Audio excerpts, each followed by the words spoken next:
राधा राधा राधा फिर है पंचायती राज इंस्टीट्यूशन।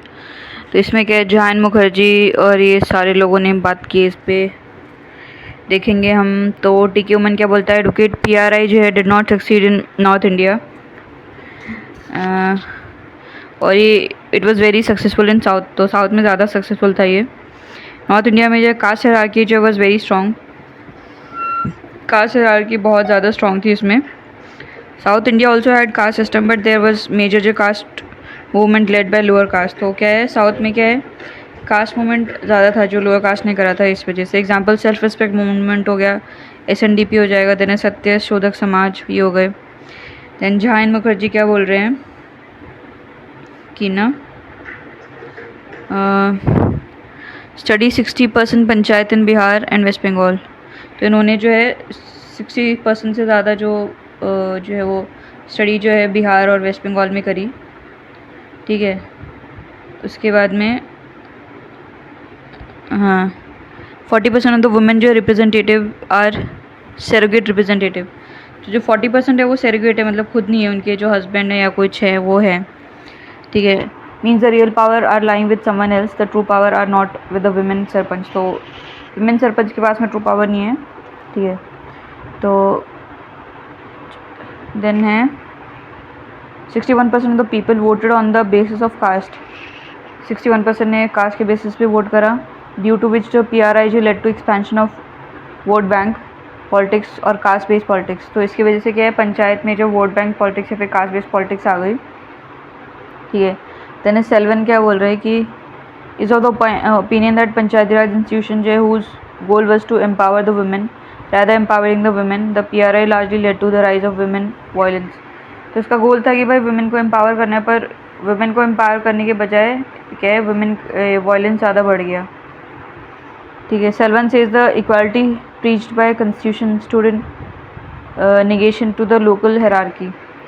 तो जो इक्वालिटी की बात बोली ना पंचायत ने, वो जो है लोकल हायरार्की के बीच में आ गई, लोकल हायरार्की उसके बीच में आ गई, जो भी पंचायत ने मतलब कॉन्स्टिट्यूशन ने बात बोली। देन व्हेन वुमेन जो started participating in the politics and asserting their legal rights, but however the society was more guided by culture, religious and ethnic जो principle। तो वुमेन जो पार्टिसिपेट करने लगी पॉलिटिक्स में और लीगल राइट्स असर्ट करने लगी, पर जो सोसाइटी है जो वो उसमें कल्चर, रिलीजन और एथनिक प्रिंसिपल ये इससे गाइड हो रहा था। These women became the victim of men violence rather than becoming empowered by the PRIs। तो क्या है, उनको जलन हुई तो और ज़्यादा वायलेंस करने लग गए, तो विक्टिम हो गई है। यानी गेल जो है ओम वेद क्या बोल रहे हैं कि she opined that Dalit are merely considered as vote banks, कि भाई दलित जो हैं वोट बैंक्स हैं। The PRI have not led to empowerment of Dalit, कि बस दलित को एक as a vote bank use किया जाता है वोट के लिए, जब तक वोट है तब तक आगे पीछे घूमते हैं, उसके बाद में कोई मतलब नहीं है,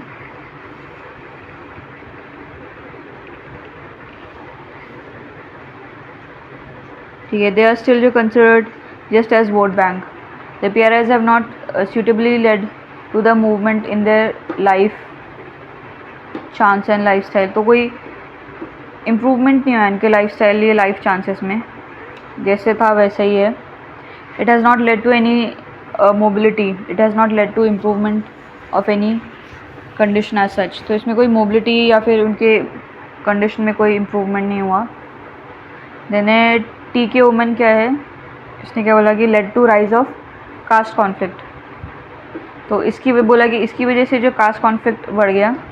इसे PRI जो have increase the form of caste conflict in India। Because of PRI, the people became more aware about their right, and when they started demanding their right, it brought them in direct conflict with either the ritualistic pure caste or either the dominant caste of their respective societies।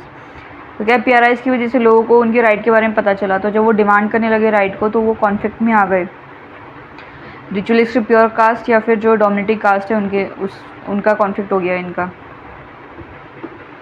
Then Amartya Sen क्या बोल रहे हैं कि the 73rd amendment act have not led to democratic but only administrative decentralisation. तो बोला इसमें democratic decentralisation नहीं आया, ओनली एडमिनिस्ट्रेटिव डिसेंट्रलाइजेशन ही आया। ठीक है। द हिंदू एडिटोरियल, तो इसमें democratic decentralisation is barely alive in India. Editorial में बोले कि ये बेयरली अलाइव है, ठीक है। और द PRI मोर जो है agent to do the binding of higher level government. तो PRI एक एजेंट बन के रह गए हैं, जो हायर लेवल के गवर्नमेंट है उनका एक एजेंट ही बन के रह गए हैं, और इनका खुद का कुछ नहीं है। देन है हाँ ठीक है। Then it was not the people who are now taking the decision at PRI, it was the state government who still dominates and dictate the terms of the local organization by controlling their fund। तो ये जो लोग control करने के बजाय state government control कर रही है, अभी भी डोमिनेट करी, क्योंकि वो फंड को क्या कंट्रोल करती है, फाइनेंस को, फंड को, फंक्शंस को एंड देयर फंक्शनरीज। तो सभी तो स्टेट ही कंट्रोल कर रही है, ना तो उनके पास में फंड है, ना ही क्या बोलते हैं फंक्शनरीज ये सब हैं, ठीक है। देन है टेक्नोलॉजी, तो टेक्नोलॉजी एंड PRI, तो with rising use of technology centralisation of service is new reality. तो जैसे टेक्नोलॉजी बढ़ी ना, तो सर्विस का सेंट्रलाइजेशन जो है वो एक नई रियलिटी, मतलब सर्विस का सेंट्रलाइजेशन होने लग गया, मतलब सर्विस ज़्यादा इंपॉर्टेंट हो गई। Making PRI merely front desk office of government programme, तो एक फ्रंट डेस्क ऑफिस हो गई। देन ये एप्लीकेशन पार्ट है। देन कल्पना शाह क्या बोल रही है, says that although the PRI have not led to empowerment of women, but women in PRI should be considered as probationer। तो एम्पावरमेंट तो नहीं करा, पर वुमेन को प्रोबेशनर कंसिडर करते हैं। एज वुमेन जो entry into the PRI today may be they are considered as surrogate representative, but over a period of time they would start asserting themselves. कि अभी तो प्रोबेशन मान के चल रहे कि भाई ट्रेनिंग पे चल रही हैं, बाद में जाके परमानेंट हो जाएंगी, ठीक है, उनको सैरोगेट रिप्रेजेंटेटिव माना जाता है, पर over a period of time जो है वो अपने आप को असर्ट करने लग जाएंगी। कल्पना शाह जो है बिलीव PRI जो है may have not empowered women, but it has provided a field where women can be train in order to largely become empowered. तो बोला कि भाई एम्पावर तो नहीं करा, पर एक ट्रेनिंग, मतलब उनको ट्रेन कर रहे हैं जिससे कि वो एम्पावर हो सके। तो PRI although have not certainly led to empowerment, but evaluating PRI in 35 years of its existence and reflecting upon it as failed policy for the empowerment and social justice at the grassroots level will largely be a misnomer और a faulty evaluation। तो अगर हम बोले कि भाई PRI ने 35 साल में कोई एम्पावरमेंट करा ही नहीं है, ठीक है, और फेल्ड पॉलिसी हैं, तो ये एक मिसनॉमर है। Therefore, the PRI today has yielded tremendous benefit as the start has been made by a representative of women। तो इसने क्या है, ट्रमेंडस बेनिफिट किया है, क्योंकि जो स्टार्ट है वो हो गया है, made by the representative of womens and lower caste today as a space which they earlier did not have. पहले तो उनके लिए जगह ही नहीं थी, एटलीस्ट अभी जगह तो है, तो अभी एंटर करके ये लोग जो है कम से कम काम तो करे कुछ। तो at least it have converted them from infra citizen to sub citizen. तो पहले इंफ्रा सिटीजन थे, अब सब सिटीजन में कन्वर्ट हो गए हैं। Making being actively participated in the governance process, तो अब क्या है, एक्टिवली पार्टिसिपेट करे गवर्नेंस प्रोसेस में, but over a period of time there is a strong believe और at least there is possibility that these people जो would also be empowered to become supra citizen. पर एक स्ट्रॉन्ग बिलीफ है कि over period of time ये super citizen बन जाएंगे। Then है कलेक्टिव एक्शन, इसमें क्या है, तो both are goal oriented, both are organised. एक मिनट, अच्छा सॉरी, कलेक्टिव एक्शन में कॉपरेशन जाएगा, क्राउड हो जाएगा, सोशल मूवमेंट हो जाएगा। Collectivity is functional prerequisite, ठीक है। तो कॉपरेशन में आ जाएगा, people come together in order to expand their benefit without opposing anything. Cartel, तो लोग एक साथ आते हैं कि वो जो बेनिफिट हैं उनको एक्सपैंड कर सकें, और किसी को अपोज नहीं करते हैं कि भाई हाँ तेरे 5 पॉइंट ले ले, मेरे 2 पॉइंट ले ले, और हम इसकी मांग करेंगे। ये नहीं कि तेरे कटने चाहिए, मेरे होने चाहिए, मेरे ही सारे होने चाहिए, ऐसे नहीं। तो इसमें क्या है, ये हो गया। देन है क्राउड में क्या है, not goal oriented, goal oriented नहीं होता है, बस इकट्ठा हो जाता है, नॉट ऑर्गेनाइज्ड, एक सडन मूवमेंट होता है ये। देन सोशल मूवमेंट क्या है, पीपल जो है come together in order to not only promote a particular cause but also to oppose a particular policy change।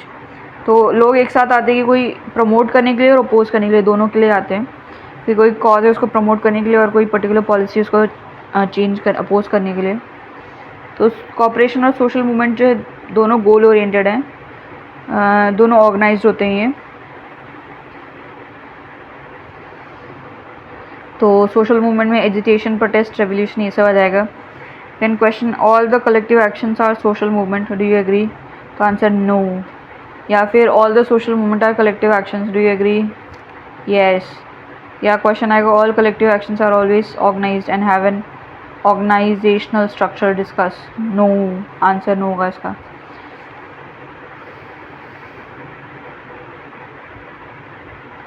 Then क्या है, डिससेटिस्फैक्शन, तो डिसएंचेंटमेंट, फंक्शनल प्रीक्विजिट जो है give up, protest, social movement, revolution। तो this process is not always followed sequence wise, तो ज़रूरी नहीं कि ऐसा ही हो।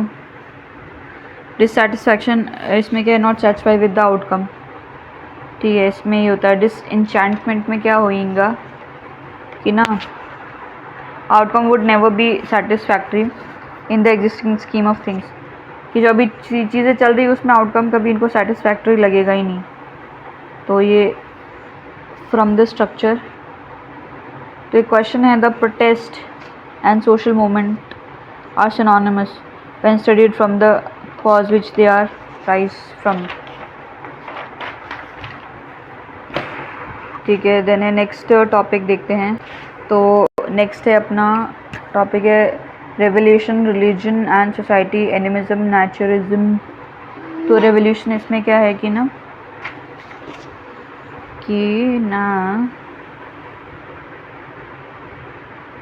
यस रेवोल्यूशन, तो revolution versus social movement, meaning, ये सब चीज़ें। तो डेफिनेशन क्या होगा, तो डेफिनेशन क्या है रेवोल्यूशन की, रेवोल्यूशन अकॉर्डिंग टू सॉफ्टपॉल refers to sudden and rapid change. तो एक सडन रैपिड चेंज होता है, सडन एंड रैपिड चेंज होता है, ये एकदम ही सडनली आ जाता है। तो revolution can not B differentiated by social movement on the basis of nature of change it brings. तो सोशल मूवमेंट और रेवोल्यूशन एक जैसा ही रहेगा, ठीक है, क्योंकि दोनों की दोनों जो है चेंज लेके आते हैं। It can be differentiated from social movement that revolution is always sudden and rapid, social movement are never sudden. तो रेवोल्यूशन सडन होता है, सोशल मूवमेंट नहीं होते हैं।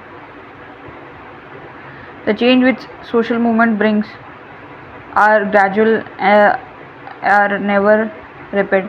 तो जो चेंज है वो ग्रेजुअल है और रैपिड नहीं होते। जो सोशल मूवमेंट चेंज लेके आते हैं वो ग्रेजुअल होते हैं। देन है सोशल चेंज इन स्ट्रक्चर।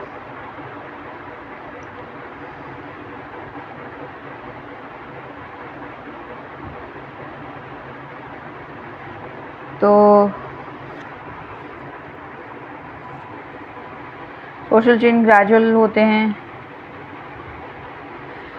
एक मिनट, डायग्राम भाई बहुत सारे डायग्राम बना रखे हैं। Collective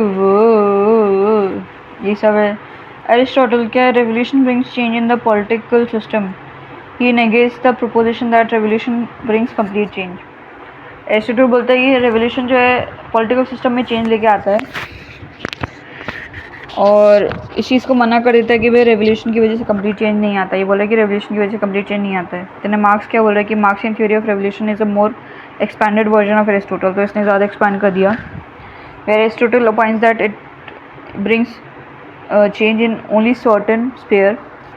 marks also agree to this but however depart his ways from Aristotle and advocates complete change. तो एरिस्टोटल बोल रहा है कि भाई कुछ कुछ स्फीयर्स में चेंज आता है, सर्टेन स्फीयर में। मार्क्स बोला है कि नहीं, सारे स्फीयर में चेंज आ जाता है, एकदम चेंज ले आता है। डेफिनेशन कहाँ गया, हाँ। देन रेवोल्यूशन, तो कार्ल मार्क्स और टालकट पार्सन। तो कार्ल मार्क्स क्या बोलते हैं, माइनॉरिटी मेजॉरिटी रेवोल्यूशन। तो माइनॉरिटी पर्टिकुलर चेंज लेके आता है, मेजॉरिटी जो कंप्लीट चेंज लेके आता है। टालकॉट पार्सन बोल रहा है रेवोल्यूशन जो है वो पर्टिकुलर चेंज लेके आएगा, ठीक है। देन टालकॉट पार्सन क्या बोल रहा है, revolution can bring complete transformation of society, हैं कैन नेवर ब्रिंग, अच्छा बोला कि कंप्लीट ट्रांसफॉर्मेशन नहीं होगा। According to Parson the people who bring revolution they develop vested interest, तो जो लेके आते हैं ना रेवोल्यूशन वो वेस्टेड इंटरेस्ट डेवलप हो जाता है उनका। once they come to the power and now rather than changing the system they start maintaining the existing system। तो जो रेवोल्यूशन लेके आते हैं उनका वेस्टेड इंटरेस्ट होता है, डेवलप हो जाता है, और जब वो पावर में आते हैं तो वो सिस्टम को चेंज करने के बजाय उसको मेंटेन करके रखते हैं।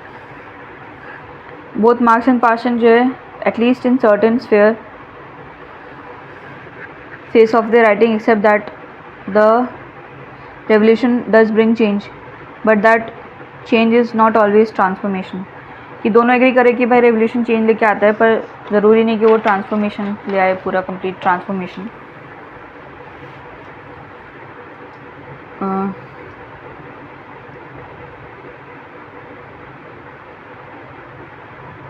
देन है कॉज ऑफ रेवोल्यूशन, तो डेविड एंड एरिस्टोटल ये कुछ बोल रहे हैं, ये सब देखते हैं क्या बोलते हैं। तो एरिस्टोटल क्या बोल रहा है, दो कॉज होते हैं, जनरल और स्पेसिफिक। तो जनरल में क्या है कि फैक्टर्स कैन ब्रिंग जो revolution in any form of society, corruption हो जाएगा, पैशन फॉर पावर या फिर इनइक्वलिटी, इनकी वजह से आ सकता है, ये जनरल कॉज हो गया। बहुत ही ज़्यादा करप्शन है तो लोग रेवोल्यूशन ले आएंगे। यानी स्पेसिफिक कॉज में डेमोक्रेसी हो जाएगा, तो इसमें क्या है डेमोक्रेसी ओलिगार्की। तो डेमोक्रेसी में क्या है कि inequality becomes the primary factor for initiation of revolution, कि भाई लोग इनइक्वल फील कर रहे हैं, तो जो इनइक्वल कर रहे हैं तो वो लोग रेवोल्यूशन लाने का ट्राई करेंगे। देन ओलिगार्कीज क्या है, certain people are largely at the helm of the affair, they are ruling the society where expression of power are so strong है that initiate the revolution. Repression of power, repression of masses, sorry.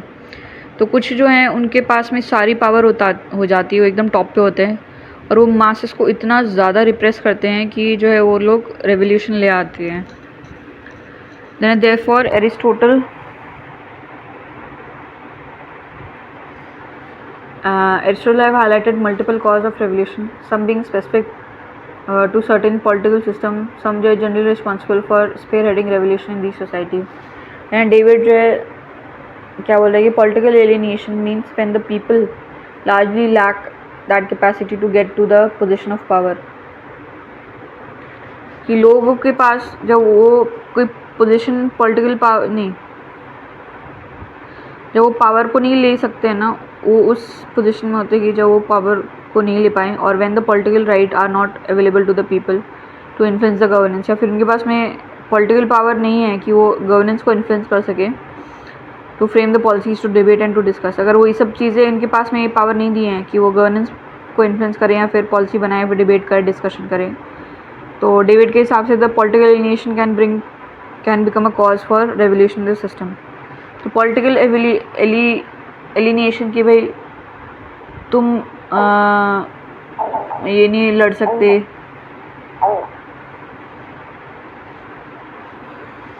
Fight नहीं कर सकते, vote नहीं डाल सकते, ये सब चीज़ें अगर उनको राइट नहीं मिलते हैं तो वो लेके आएंगे रेवोल्यूशन। तो सोल्यूशन क्या है, एरिस्टोटल ने क्या दिया है, एजुकेट द मास। तो educated people become more conscious of largely become unequal in society.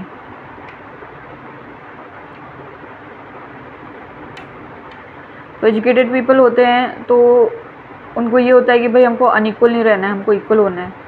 तो क्या होता है, एजुकेटेड पीपल बिकम जो है मोबिलिटी हंग्री, तो वो हमेशा ऊपर बढ़ने का ट्राई करते हैं। Yes, certainly education brings change, but at the same time the very education carries the capacity to maintain the existing status quo।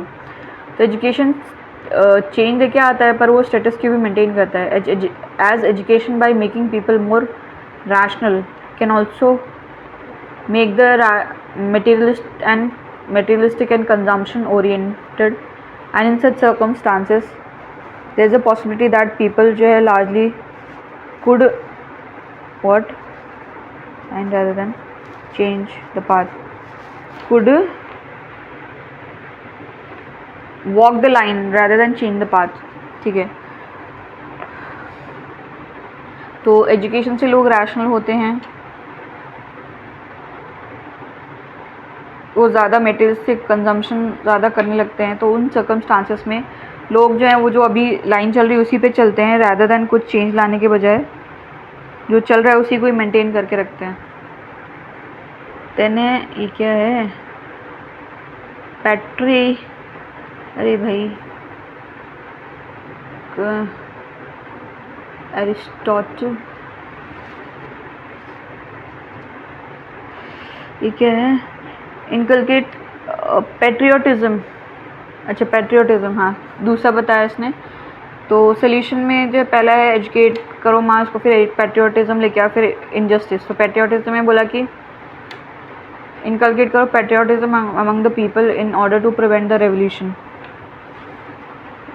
कि भाई देश है तुम्हारा, ये उसको क्यों तोड़ फोड़ रहे हो, क्यों ख़राब कर रहे हो. ठीक है, अपने देश के लिए अगर तुम देश की गवर्नमेंट के या खिलाफ जाओगे मतलब तुम देशभक्त नहीं हो, इस तरीके से चीज़ें लेके आ जाओ. देन इनजस्टिस, तो reduce the injustice present in the society, the spirit of revolution would never take place in the society. तो जो भी इनजस्टिस हो रहा है उसको रिड्यूस कर दो, ख़त्म मत करो, रिड्यूस कर दो. जैसे बहुत ज़्यादा टैक्स कर दिया, मतलब मान लो 50% है तो उसको 25 पे ले आओ, है ना. लोग को लगेगा अरे भाई तो टैक्स तो 25% अभी भी ज़्यादा है, GST, है ना. तो वही है. Therefore, as far as the revolution is concerned, revolution can be considered as one of the most extreme version of social action. तो social action का एकदम extreme version होता है ये, where a leadership provides an ideology to bring a complete transformation.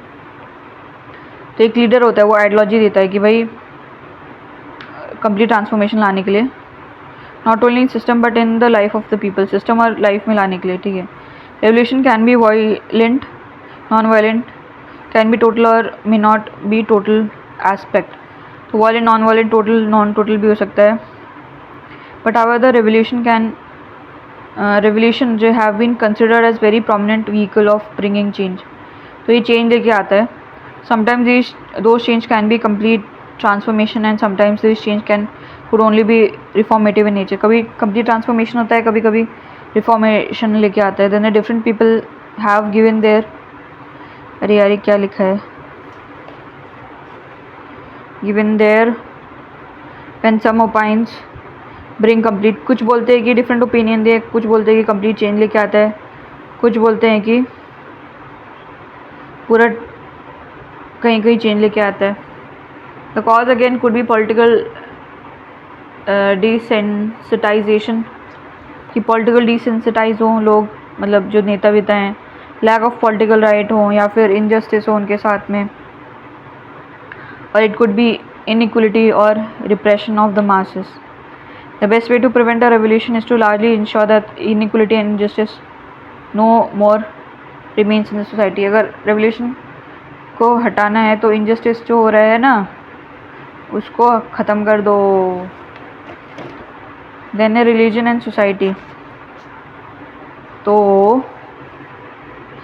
Bruce says secularisation took place in the world, religion which was in the public sphere has now entered in private sphere. तो Bruce ने बोला कि भाई secularisation हो गया है, और जो रिलीजन जो पब्लिक स्फेयर में होता था, लोग जब यूजुअली लोग कुछ भी होता था सब मिलके करते थे, बाहर आके करते थे, अब वो घर के अंदर करने लग गए हैं. पहले जैसे हवन होते थे, लोग बहुत ज़्यादा हवन करते थे, या फिर मतलब कथा या फिर भजन, ये कीर्तन, ये सब करते थे, अब वो घर के अंदर ही करने लग गए हैं ना. रिलीजन वाज नाउ जो है practice only at your home, out the home you are more secular. तो घर के बाहर तो आप सेक्युलर हो, घर के अंदर ही रिलीजियस हो. And because women are staying at home they become more religious and men become secular. तो क्योंकि औरतें ज़्यादातर घर पे रहती है तो वो ज़्यादा सेक्युलर हो जाती हैं, रिलीजियस होते हैं, और मैन जो बाहर रहते हैं तो वो सेक्युलर हो जाते हैं. देन है लिंडा वुड, क्या बोलते हैं, modernity, realization, feminization of church. तो ड्यू टू मॉडर्निटी जो है रैशनलाइजेशन टुक प्लेस, मॉडर्निटी की वजह से रैशनलाइजेशन आया, एंड मैन जो है benefited from it because it was और आदमी को बेनिफिट हुआ, क्योंकि it was ultimately the man who are getting the education, who are participating in the economic sphere, क्योंकि मैन जो है उन्हीं को एजुकेशन मिल रही है, इकोनॉमिक स्फीयर में पार्टिसिपेट कर रहे हैं, ठीक है। Therefore the rationalization did not benefit women because women were restricted in their homes. तो वुमेन तो चार दीवारी में रहती है, and a result of which man in the society become secular in comparison to women. तो मैन जो है सेक्युलर हो गए और वुमेन जो है ज़्यादा रिलीजियस रही। Both of them opine, Linda would and Bruce, की दैट rationalization जो took place, but the advantage of it was reaped by men, कि भाई rationalization हुआ पर उसका benefit जो है men लेके चले गए, because men benefited from rationality as they were largely having freedom to get education, क्योंकि उनके पास में freedom है education की, job की। women जो है since restricted in their families they could not benefit from rationality, तो family में restricted है तो वो rationality में benefit नहीं करेंगी। एंड एज रिजल्ट जो वुमेन रिमेन जो religious in comparison to man in the society, इसीलिए वो रिलीजियस रही। जो डज रिलीजन मीन रिलीजियोसिटी, तो who are more religious, majority या फिर माइनॉरिटी। तो ब्रूस क्या बोलते हैं कि माइनॉरिटी जो है बट फॉर सोशल रीजन, तो he says minority are more religious in comparison to majority. मतलब माइनॉरिटी रिलीजियस है ज़्यादा, not because of the religiosity but because of the social reasons, social reasons की वजह से है। In order to develop strong bondings,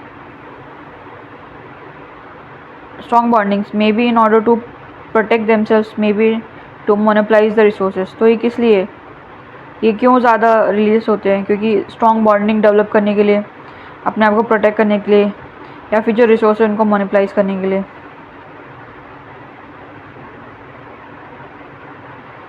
कि भाई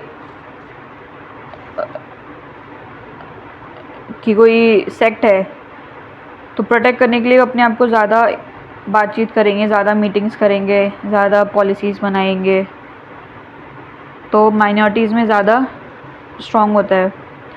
then है रिलीजन, तो रिलीजन जो है मीनिंग क्या है, ईडी इमाइल डरखाम क्या बोल रहा है, worship of society, that is collective worship of society. Then है मैक्स वेबर क्या बोल रहा है कि worship of gods and spirit. तो ओवरऑल जो है रोनाल्ड एंड रॉबर्टसन क्या बोलते हैं कि belief in supernatural that has governing effect on life, कि सुपर नेचुरल में बिलीव करना जो कि हमारी लाइफ को गवर्न कर सके। यानी ओरिजिन क्या है रिलीजन का, एक तो एनिमिज्म है, एक नेचुरलिज्म है। तो in order to largely explain the origin of religion there are two जो है प्राइमरी अप्रोचेस विच डेवलप। पहला है theory of animism given by Tylor, है ना। Then theory of naturalism given by Max Muller and Andrew Lang. तो इन दोनों ने दिए हैं। तो एनिमिज्म जो टेलर ने क्या बोला, ये बुक लिखी है उसने प्रिमिटिव कल्चर में, तो इसमें रेलेवेंस लिखा है, थ्योरी और इश्यूज ये सब लिखे हैं चीज़ें।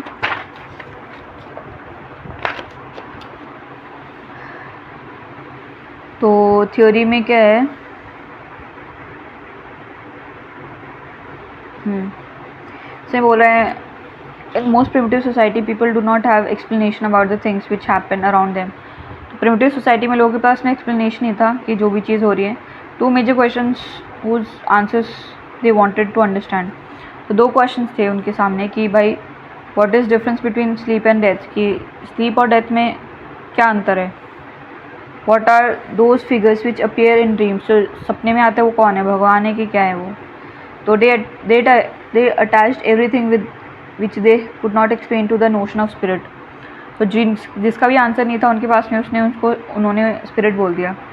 The difference between sleep and death is during the sleep the spirit leaves the body for a temporary time and during death spirit leaves the body permanently. तो बोला कि स्पिरिट पे डाल दिया कि भाई स्लीप के टाइम पे क्या होता है कि जो स्पिरिट होती है, आत्मा होती है, वो टेम्पररी टाइम के लिए बॉडी छोड़ देती है, और जो डेथ के टाइम पे परमानेंटली छोड़ देती है।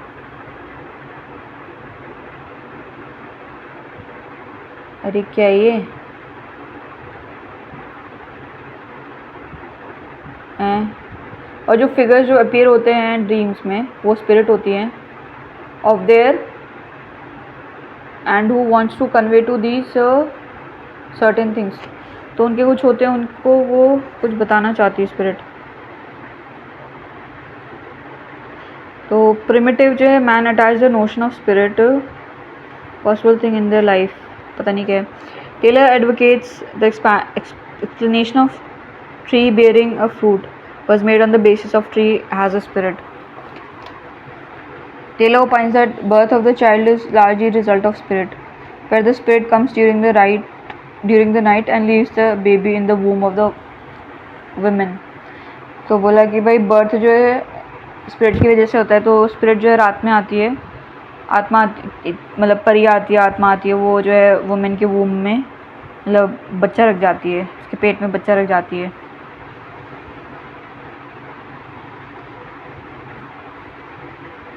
ठीक है,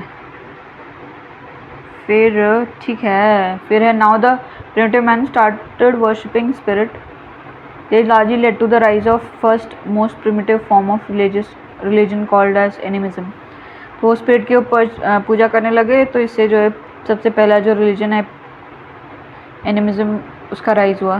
देन इशू क्या है इसके साथ में, द एक्सेप्टेंस ऑफ एनिमिज्म जो है existed, but acceptance that this is the most primitive form of religion is remaining questionable. तो बोला कि हाँ ठीक है, एनिमिज्म को हम एक्सेप्ट कर लेते हैं, पर ये बोलना कि भाई ये सबसे प्रिमिटिव है वो गलत है, कि because there are no concrete evidence which Tylor ever highlighted in order to show that there existed no other religion prior to animism. तो टेलर ने कोई एग्जाम्पल नहीं दिया, एविडेंस नहीं दिया कि इससे पहले कोई रिलीजन था ही नहीं। तो रिलीजन अकॉर्डिंग टू टेलर जो है developed because of the primitive man who wanted answer to the various aspect of his life. तो टेलर के हिसाब से जो है रिलीजन तब डेवलप हुआ जब उसको आंसर चाहिए थे प्रिमिटिव मैन को। तो animism was the result of intellectual अर्ज ऑफ प्रिमिटिव मैन। तो एनिमिज्म क्या हुआ, जब उसका इंटेलेक्चुअल अर्ज था, कुछ सोच था, उसका कुछ क्वेश्चन था, उसको वो सॉल्व करने का ट्राई करा था, तो उसने कुछ अपने खुद ही आंसर बना दिए। तो उसका रेलेवेंस क्या रहेगा कि एनिमिज्म का, एनिमिज्म क्या बोलते हैं कि एवरीथिंग हैज़ अ स्पिरिट। तो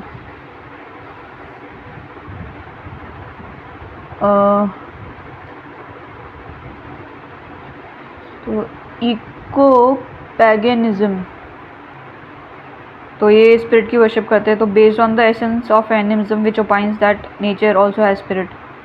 तो एसेंस ऑफ एनिमिज्म जो है so deeply relevant in contemporary time more than it was relevant in primitive time. मतलब कि इसका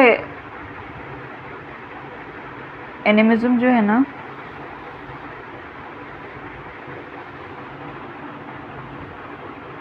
इसका रेलेवेंस जो है कंटेम्प्रेरी टाइम में ज़्यादा है देन प्रिमिटिव टाइम में, क्योंकि इसका एप्लीकेशन जो है कंटेम्प्रेरी टाइम में can help us in tackling the modern day challenges such as climate change. तो जो मॉडर्न डे चैलेंजेस ये लोग बोलते हैं ना, उसको हम सॉल्व कर सकते हैं। The essence of which is reflected in the eco paganism movement which is based upon that everything in the society has a spirit. तो एक मूवमेंट आया है कि इसमें बोला कि हर एक जो भी चीज़ है उसमें स्पिरिट होता है। Therefore just as a human spirit, the spirit in the natural phenomena also need reward and respected.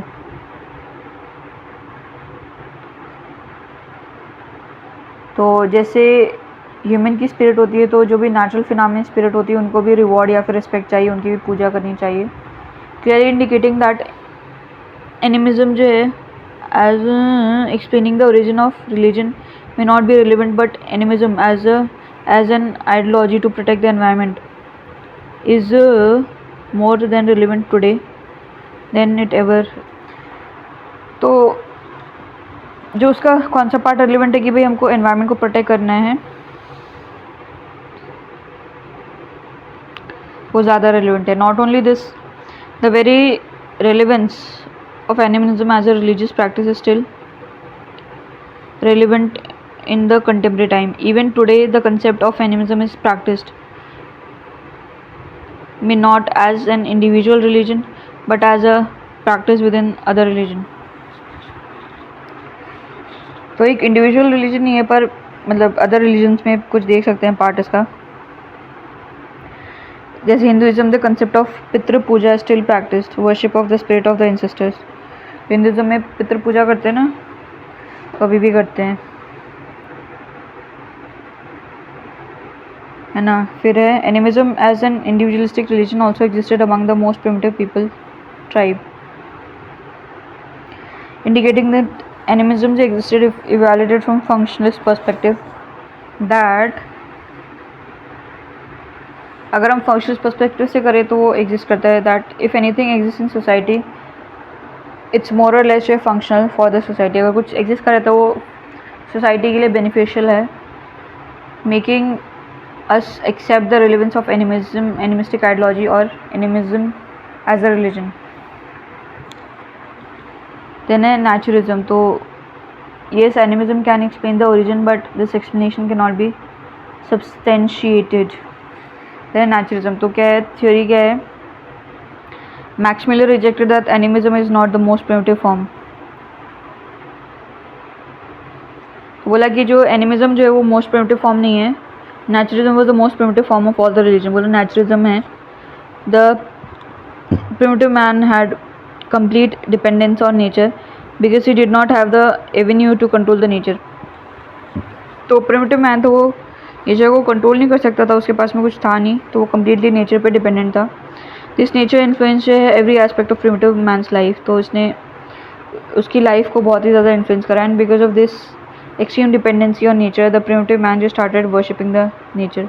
तो इतना ज़्यादा डिपेंडेंट हो गया कि वो वर्शिप करने लग गया। Nature many times brought havoc with their life. Nature many times helped in sustaining their lives। तो काफ़ी टाइम तो तबाही लेके आ गया, कभी काफ़ी टाइम सस्टेनेंस लेके आया। Therefore the most primitive religion is naturalism, not animism। तो सबसे प्रिमिटिव जो है वो नेचुरलिज्म है, ना कि एनिमिज्म। तो इट वॉज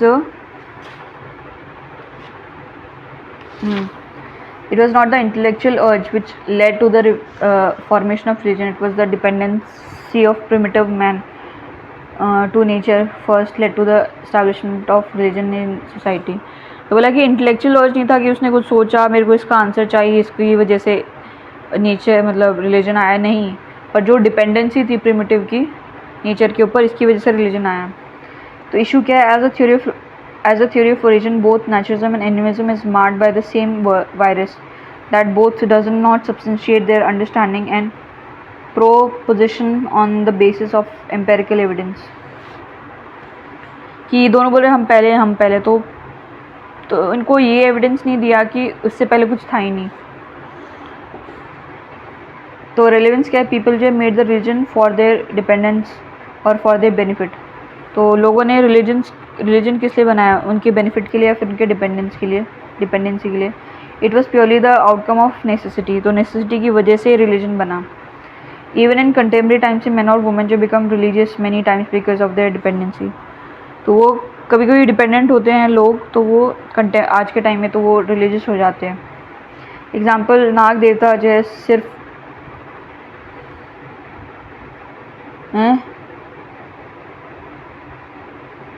नाग देवता फिजिक्स देख लेना, मैं 1 लीटर दूध चढ़ाऊँगा, है ना। तो डिपेंडेंसी होती है, डिपेंडेंसी लीड्स टू रिलीजन, कि भाई मेरा जो रिज़ल्ट है वो भगवान पे डिपेंडेंट है, इसलिए मैं पूजा पाठ करूँगा ऐसे। The essence of naturalism that people starts worshipping those things upon which they are dependent is reflected even in contemporary times में। तो एनिमेटिज्म जो है, ठीक है, is a practice where it is opined that certain objects have supernatural force, not people। तो कुछ object का super natural force है, ना कि पीपल के पास। राधा राधा।